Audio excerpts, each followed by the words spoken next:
Olá, meu amigo, minha amiga, sejam bem-vindos a mais um Portal do José, fechando mais uma semana que foi repleta de acontecimentos muito importantes e o principal deles foi o início do julgamento que decretará a perda de direitos políticos, a inelegibilidade do ex-presidente da República. O que muita gente não sabe é que existem outras filas que estão andando também lá no TSE, que colocam a figura do ex-presidente também no banco dos réus, nessas ações, mas une ao ex-presidente 47 políticos que conseguiram mandatos em várias esferas, na esfera municipal, na esfera estadual, na federal e até no Senado.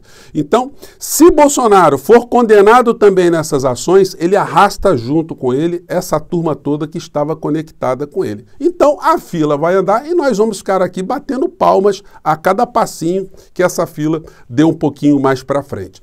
No entanto, o ex-presidente da República tenta ainda uma boia de salvação, ainda tenta funcionar como uma espécie de zumbi político, tentando uma sobrevida. E algumas pessoas até acreditam em milagre, mas enfim, são milagres falsos porque essa gente não leva a sério nem os preceitos religiosos, né? Bom, mas enquanto isso nós temos também aqui no Brasil um presidente eleito que está operando, está viajando pelo mundo, fazendo uma série de discursos, articulações que têm um impacto lá fora e terão um impacto aqui dentro também. Bom, vou conversar com vocês sobre essas questões todas e sobre um assunto muito sério que eu tratei mais cedo aqui no nosso portal. Mas antes de mais nada, quero convidar você que está chegando agora ao nosso espaço e não nos conhecia, para que você se inscreva aqui conosco. Você que é muito bem-vindo, muito bem-vinda. Conheça também os nossos outros vídeos, para você conhecer a nossa linha de análises aqui. Se você gostar, compartilhe, recomende. Enfim, venha participar das nossas atividades. Todos os dias aqui eu abro um chat para a gente bater um papo ao vivo antes de entrarmos no ar. Se você gostar também, não esqueça de dar o seu joinha e de enviar o seu comentário. Lembrando que nós também temos o nosso clube de membros, que é uma ferramenta adicional que o YouTube coloca à disposição das pessoas que curtem os canais, que se identificam e querem apoiar de uma forma mais efetiva, tá bom? Então, sejam bem-vindos também. Gente, a fila está andando, como eu disse para vocês, ontem aconteceu esse início de julgamento, ele explica a degradação que o Brasil foi atirado e como existem estruturas ainda que não foram totalmente enfrentadas e não foram superadas, como, por exemplo, a estrutura econômica do nosso país, que tem agentes que estão operando para manter tudo como está. Falei aqui do Roberto Campos Neto, da política de juros que está sendo praticada contra o povo brasileiro e dos seus sustentáculos. Aí surge a figura de Arthur Lira. Uma figura que tem tantos crimes no seu passado, tantas condutas imorais, não poderia ocupar cargo público em nenhum lugar do mundo. E aqui no Brasil ele é o presidente da Câmara. E hoje surgiu, de ontem para hoje, né, uma denúncia adicional sobre outros crimes que ele cometeu contra a sua ex-mulher. O crime grave de natureza sexual, em função de eu ter tratado desse tema mais cedo no nosso vídeo, a plataforma não distribui, ela não recomenda, né? Então, se você não assistiu, eu convido você a assistir esse outro vídeo, porque ele contém ali algumas explicações, né, de como algumas figuras conseguem se manter no poder, porque elas são funcionais. São os delinquentes funcionais. Eles são delinquentes, a elite não gosta deles, a elite econômica não transita com eles, mas manda neles, opera com eles, sustenta essas figuras, como sustentou o governo absolutamente nocivo contra tudo aqui no nosso país, né, nos últimos 4 anos antes de a gente ter o governo atual.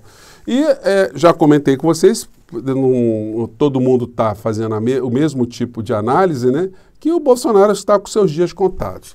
Ministério Público pede que Bolsonaro seja condenado pelo TSE. Aqui no Valor Econômico, isso foi manchete do Globo, aqui no Valor Econômico eles colocam aqui no canto mais uma menção aqui do Ministério Público Eleitoral, né? MPE aponta manobra eleitoreira de Bolsonaro. O que é manobra eleitoreira? Ele tem se reunido com embaixadores, o Bolsonaro nunca se reuniu com embaixadores para tratar de assunto do povo brasileiro, de interesse do Brasil. Ele só se reuniu com embaixadores para tratar do seu interesse pessoal, para fazer campanha política com dinheiro do povo brasileiro. Então, isso tudo está muito exposto, né? Mas tem gente que está tentando fazer vistas grossas. E ao lado tem essa matéria aqui, olha, que é muito reveladora também e muito... É um grande alerta para as coisas que estão acontecendo no Brasil e por que a gente tem que enfrentar esse debate sobre a taxa de juros. Inadimplência cresce 17% em um ano e afeta 44% dos adultos. Então, gente, o problema da economia nosso está longe de ser resolvido. A gente está tendo lampejos, a gente está tendo um astral melhor, alguns sinais estão acontecendo, mas sem mexer em algumas estruturas, vai ser muito difícil a gente recuperar, né, o caminho em direção à civilização do modo como o Brasil precisa. Não como a gente pode, mas como o Brasil precisa, né? Bom, então essa é uma questão que eu não podia deixar passar despercebido aqui com vocês. E o ex-presidente da República tenta, né, se manter em evidência, mas quem acredita nele? Só quem tem problema também, né? Valdemar Costa Neto diz duvidar sobre Bolsonaro inelegível, mas já prepara o futuro do PL sem o ex-presidente. Então, se a gente for levar em consideração, né, o julgamento de um ex-ladrão, eu não posso chamar o Valdemar da Costa Neto de ladrão agora, porque eu não sei se ele está em franca atividade nesse mundo da ilicitude, eu não posso provar nada. O que eu posso provar é que ele foi preso, cumpriu pena por ter feito ladroagem contra o povo brasileiro, com dinheiro público. Então, essa figura, que eu prefiro chamar de ex-ladrão, é o chefe político de Bolsonaro. Dá para acreditar na palavra de um ex-ladrão? Bom, eu acredito que não, né? Então, o Bolsonaro continua circulando, ele continua tentando respirar por aparelhos, faz sempre divulgação nas suas redes, onde ele vai estar, então sempre vamos ver aquela turba ao redor dele, né? Faça o que ele fizer, ele vai ter sempre aquele grupelho ao seu redor ali. Então ele estava, mas sem discurso, né? Hoje teve o encontro do PL, do Partido Liberal, lá do Rio Grande do Sul. Então eles convocam todas as pessoas, vão lá, enchem lá um auditório, né? E o Bolsonaro fica repetindo aquelas ladainhas de sempre, só que ele esqueceu que ele não está mais no poder. Ele agora teria que fazer algum tipo de oposição concreta, mas se uma pessoa não tem inteligência, ele não sabe onde está, não sabe para onde quer ir, não sabe o que está fazendo, vai ser muito difícil ele fazer algum tipo de oposição. E mais cedo ele deu uma entrevista para a Folha de São Paulo, né? Vejam bem, Bolsonaro falando com a Folha de São Paulo. E aí a gente tem que desmascarar essa figura e mostrar às vezes, né? Para a gente nunca perder a noção do que foi que nós nos livramos aqui no nosso país. Gente, nós atravessamos uma tormenta, teve mortes aqui no nosso país aos montes. Nós tivemos ataque à nossa sanidade física, à nossa sanidade mental, às instituições, ao futuro do nosso país, ao nosso bem-estar. Então, ter afastado o principal agente disso não foi pouca coisa. A gente tem que relembrar o tempo todo e tem que jogar mais informações críticas para pegar o criminoso na contradição ou os criminosos nas contradições, né? Então ele anda falando muito docilmente esse tipo de coisa aqui, como ele disse para a Folha de São Paulo. Vamos registrar aqui. Embaixadores. Isso é crime? 2 meses antes dessa minha reunião, o senhor Edson Fachin se reuniu com embaixadores também. A política externa privativa do presidente da República. Eu gostaria que vocês, da Folha, divulgassem o que foi tratado nessa reunião do senhor Edson Fachin com embaixadores. Eu posso adiantar para você que, no final da palestra dele, deu uma mensagem mais que subliminar, de que após o TSE anunciar o resultado das eleições, os seus respectivos chefes de Estado deveriam imediatamente reconhecer o ganhador das eleições. Gente, isso ele disse que o Fachin se reuniu com embaixadores e pediu para os embaixadores reconhecerem, mandarem os seus chefes de Estado reconhecerem a eleição no nosso país. Gente, isso não aconteceu. O Bolsonaro está mentindo, ele não tem onde conseguir esse tipo de informação, porque isso não aconteceu. Inclusive, eu assisti a palestra e não teve nenhum tipo de menção. É uma coisa absurda. Tanto é uma coisa absurda que nem o advogado de defesa do Bolsonaro levantou essa tese de defesa lá na peça que ele apresentou no Tribunal Superior Eleitoral. Ele não falou nada de Fachin, que o Bolsonaro fez isso. Não, ele registrou de uma maneira muito simplória que o Bolsonaro é uma pessoa com debilidade mental, debilidade cognitiva, não sabe se expressar, não sabe o que está dizendo, não tem noção, e por isso ele fez aquela reunião franciscana. Foi isso que ele falou. Eu não vou nem reproduzir aqui para vocês, mas vou colocar o link, né, porque é muito longa a fala dele aqui, mas chega a ser patética. Os jornais da época noticiaram isso aqui, ó. Fachin diz a embaixadores e diplomatas que arremessos populistas podem gerar semanas de instabilidade política após as eleições. Foi a única coisa que ele falou. Não pediu para embaixador. Vocês imaginam o embaixador americano atendendo o Fachin e falando assim: ô Biden, olha, quando tiver o resultado aqui, você reconhece na hora, tá? O Putin, assim que acabar, reconhece na hora, tá? O Xi Jinping, reconheça na hora, tá? Então, é uma coisa absurda, só uma mente doente para falar esse tipo de coisa. Agora, pior que muita gente acredita nisso, né?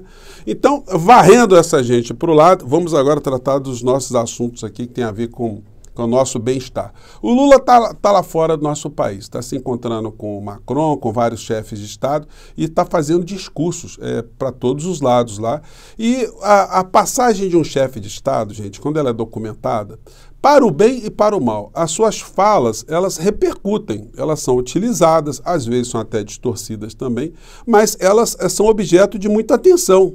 Elas envolvem a atenção de empresários, de grupos econômicos, de agentes financeiros, de diplomatas, de formadores de opinião, de jornalistas, de artistas. Então, uma pessoa, quando atrai a atenção de tanta gente no mundo, ela mexe com algumas situações sim. Porque se não fosse assim, o mundo só ia andar para trás, né? Se a gente não tivesse nenhuma liderança, se a gente não tivesse ninguém que pontuasse, que movimentasse o planeta para frente, a gente estaria sempre numa barbárie. Então, hoje tem uma coluna do Jamil Chad, que ele faz aqui uma análise da ida do Lula no encontro, um fórum mundial que discute economia, a erradicação, a diminuição, o combate à pobreza, a questão climática, que reuniu mais de 70 chefes de Estado, né? Então não foi pouca coisa não. Lula confronta potências e abre canais com pobres, ditaduras e opositores. Gente, eu vi o discurso do Lula, foi um negócio assim inesperado, né? E muito impactante, porque primeiro, ele não pegou nenhum texto para ficar lendo de uma forma monocórdica, não. Ele pegou o discurso, colocou, embrulhou ali debaixo do braço e foi falar de uma forma objetiva de muitas coisas. Ele falou que é necessário a gente criar um bloco ambiental no mundo e que o Brasil poderia fazer uma reunião específica com o Congo e a Indonésia, que possuem as maiores florestas do mundo, para se tratar desse tema em comum, em conjunto com esses países que seriam potências ambientais também, né? Ele falou que não adianta cuidar de economia se não cuidar da desigualdade, não adianta cuidar do clima se não cuidar da desigualdade, fez um discurso muito grande sobre isso. E que a política econômica de Bretton Woods, que estabeleceu o dólar como a moeda principal do planeta, já está ultrapassada, que os países têm o direito de fazer os seus comércios sem utilizar o dólar como uma moeda principal. Por que o Brasil não pode negociar com a Argentina sem $100? Tem que fazer com dólar. Por que negocia com a China e não pode negociar com as moedas brasileiras, a moeda brasileira e a chinesa, e tem que passar pelo dólar também? Esse discurso do Lula, gente, é um discurso que coloca o Lula aí numa linha muito tênue, né, de atenção dos interesses das geopotências, né, porque o discurso mexe com os interesses desses países todos. Ele chamou muita atenção da necessidade de termos blocos na África, na América Latina, que possam competir, possam negociar com os outros blocos também, como a comunidade do euro. Então, ele falou coisas muito interessantes, né, que cobrou a questão climática, que nunca foi cumprida por país nenhum, né, pelo protocolo de Kyoto, especificamente. E aí ele tocou aqui num ponto, que eu vou colocar aqui para vocês, vou tentar colocar no ponto certo aqui, ó. Aqui, nessa fala aqui, onde ele aborda essa questão econômica que tem impacto no mundo e tem impacto no Brasil, né? Vamos acompanhar aqui. As coisas é como se eu tivesse 30 anos de idade. Espera aí só um minutinho, só um pouquinho, gente, que a voz do Lula aqui está muito rápida, né? Acho que eles colocaram lá na edição do vídeo uma velocidade um pouco maior. Vamos lá. Vou entregar, meu caro Olavo Schutter, vou entregar. Em 2030, vou convidar vocês para ir na Amazônia, sabe, com desmatamento zero. E outra vez, vamos acabar com a fome. A Dilma sabe o que nós fizemos para acabar com a fome. Ela agora é presidenta do Banco dos BRICS, ela agora pode preparar lá a caneta para assinar os empréstimos para o Brasil e para outros países mais pobres, porque nós vamos fazer a diferença. E tem gente que se assusta quando eu falo que é preciso criar novas moedas para a gente fazer comércio. Eu não sei por que Brasil e Argentina têm que fazer comércio em dólar. Por que a gente não pode fazer nas nossas moedas? Eu não sei porque Brasil e China não podem fazer nas nossas moedas. Por que eu tenho que comprar dólar? Então essa é uma discussão que está na minha pauta. E se depender de mim, ela vai acontecer na reunião dos BRICS, que será em setembro. Então, gente, o presidente Lula, ele mexeu no vespeiro, né? O encontro é esse aqui, ó. Tá em francês, é um novo pacto financeiro mundial, né? Como é que as potências podem ajudar o mundo a financiar, né, os países em desenvolvimento. Mas essa questão que o presidente Lula tocou, ela vai criar problemas, porque os donos do poder não vão ficar assistindo um discurso de desdolarização da economia e bater palminhas, né? Então a gente pode esperar em algum tempo aí algumas reações aí, e aqui no Brasil, enfim, nós vamos ter que lutar para não só a gente se adequar a essa realidade que está sendo discutida no mundo, mas resolvermos a nossa questão interna aqui, a questão da discrepância da taxa de juros que está sendo praticada contra o povo brasileiro, a maior taxa de juros do planeta, e que é responsável por aqueles casos todos que eu mostrei aqui para vocês, da inadimplência, do afundamento que o povo brasileiro está tendo em suas contas, nas suas riquezas, né? Gente, ou nas suas pobrezas, né? Eu fico por aqui mais uma vez, um grande abraço, a fila está andando e vamos seguir em frente, tá bom? Tchau!